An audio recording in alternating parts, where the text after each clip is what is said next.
4:30 in the morning. The city was a tomb of gray concrete and frozen air. Maria climbed into the driver's seat, the metal frame biting into her palms through her gloves. She turned the key. The diesel engine groaned, shuddered, and finally caught, filling the cabin with a rhythmic, low-frequency vibration that rattled the dashboard. She did not look at the clock. She did not need to. Every movement was muscle memory.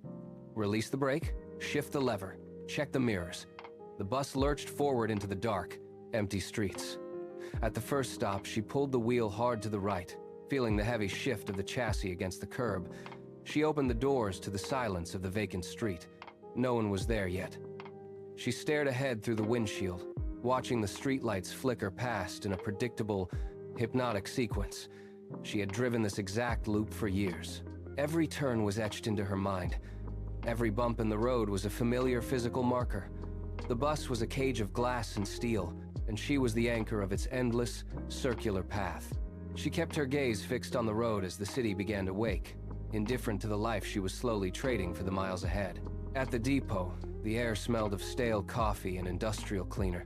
Maria pulled her bus into the bay, killed the engine, and walked toward the lockers. She moved with the same steady, efficient gait she used behind the wheel. Her coworkers stood nearby, joking about weekend plans and the latest models of vehicles they were buying on credit. They saw a driver who never complained, a woman who existed only within the confines of her shift. Maria ignored the chatter. She reached her locker, twisted the dial, and pulled the door open. Tucked behind a stack of spare manuals, she pulled out a worn notebook. She opened it to the very first page.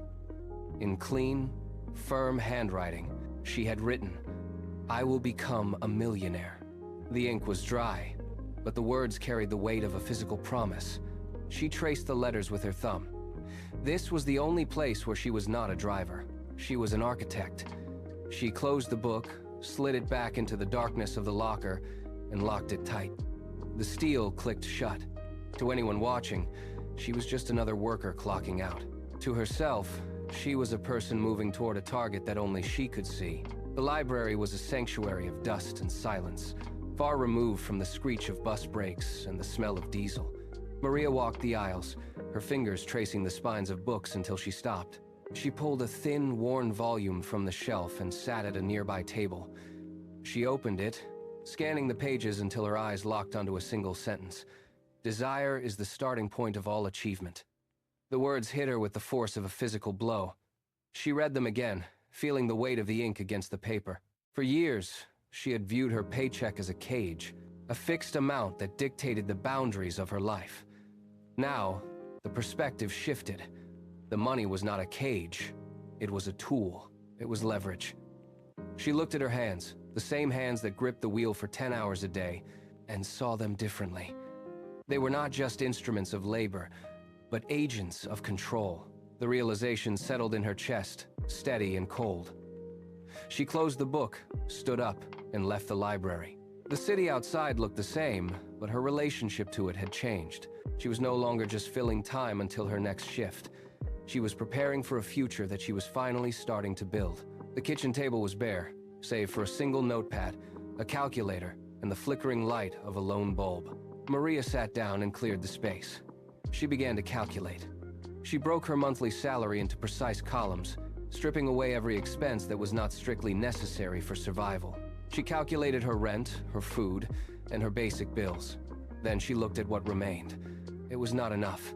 To reach her goal, she had to cut her own consumption by exactly 50%. She took a pencil and drew a thick line through the line items for luxury and comfort. The silence of the apartment amplified the scratching of the lead against the paper. She was not just planning for a month. She was planning for a lifetime of discipline. She checked the numbers again. The math was cold, unforgiving, and absolute. She stood up, walked to the cabinet, and pulled out her passbook. She opened it to the first empty page, took a breath, and wrote down the first commitment. She would move half her next paycheck into index funds. She would not touch it. She would not look back. The plan was set. She stared at the ledger, feeling the weight of the years ahead, and did not blink. The cycles repeated with the crushing consistency of a metronome. Maria drove the bus. She returned home. She moved the money. 1 year bled into the next. defined by the steady thrum of the engine and the quiet click of her calculator keys. She took the extra shifts that others refused. She worked through the holidays when the city was quiet and the streets were slick with ice. Her focus remained narrow and absolute. Every paycheck arrived, and half was immediately funneled into index funds and dividend stocks. There was no room for deviation.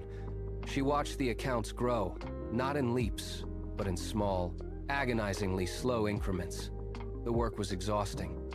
Her shoulders ached from the steering wheel, and her eyes burned from the early morning light, but she did not break the pattern. She lived in the space between her current reality and her future objective. She saw her coworkers buy new items, but she stayed the course.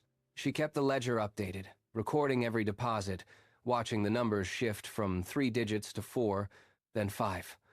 The discipline was a weight she carried every day, a silent burden that only she understood. She was building a fortress, one deposit at a time, indifferent to the passing of the seasons.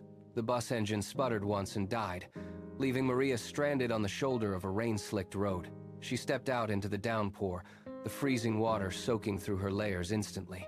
She stood by the front tire waiting for the mechanic, shivering as the wind whipped across the open asphalt. A car slowed down, then pulled up beside her. A colleague leaned out the window, looking at her shivering form and the aging bus. He laughed, a short, sharp sound that cut through the noise of the rain. "Still driving this relic? Still saving every penny while we live a little?" he asked, gesturing to his own vehicle. "Why not enjoy your money now, Maria? You are wasting your best years sitting in the cold." He waited for a reaction, his grin mocking her persistence. Maria looked at him, then back at the stalled engine. She did not defend herself. She did not explain her ledger or her stocks. She felt the cold biting at her skin, but she focused on the mental tally of her growing accounts. The laughter faded as he drove away, leaving her alone in the deluge. She gripped the cold metal of the bus door, breathed in the damp air, and felt her resolve harden, untouched by his words. The pivot point arrived not with a shout, but with a quiet notification on her screen. The index funds had reached a critical mass, and for the first time, the dividends began to outpace her own deposits. It was a subtle shift in the physics of her life. The money was no longer just a pile of savings. It was a machine that generated its own momentum. Then came the rental properties. The first check arrived on a Tuesday, covering the cost of her own utilities. Then a second property was added, and the monthly income began to climb.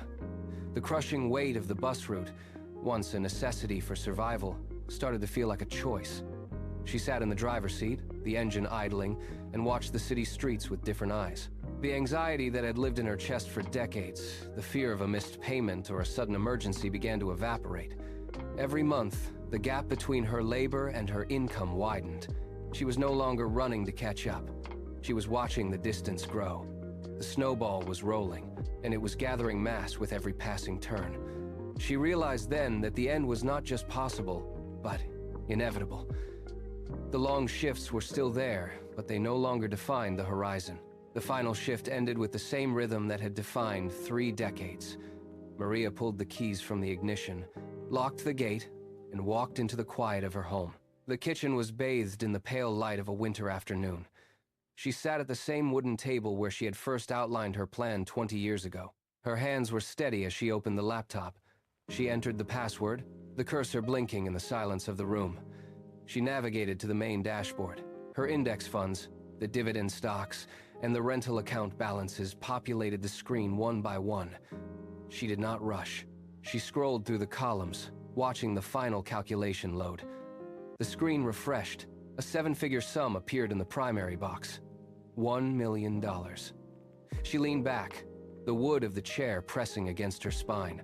The number was exact, clear, and absolute. There were no more variables to account for, no more interest rates to calculate, and no more shifts to schedule to cover the gaps. The goal that had existed only as a single sentence in a hidden notebook was now a reality. She stared at the digits, the silence of the house magnifying the weight of the achievement. The quest was over. The numbers on the screen remained fixed, but the meaning shifted. She looked past the balance and saw something else. She saw the kitchen of her childhood home. She heard the sharp, frantic voices of her parents, the sound of them arguing over unpaid bills, the suffocating tension that had filled their nights. That fear had been her inheritance. It had been the invisible ghost that followed her onto every bus, dictated every shift, and demanded every hour of her labor. She looked at the seven-figure sum again. It was not just currency, it was a wall. She had built it stone by stone, year by year, to stop that ghost from ever entering her home again. The tightness in her shoulders, a permanent fixture for 30 years, finally slackened.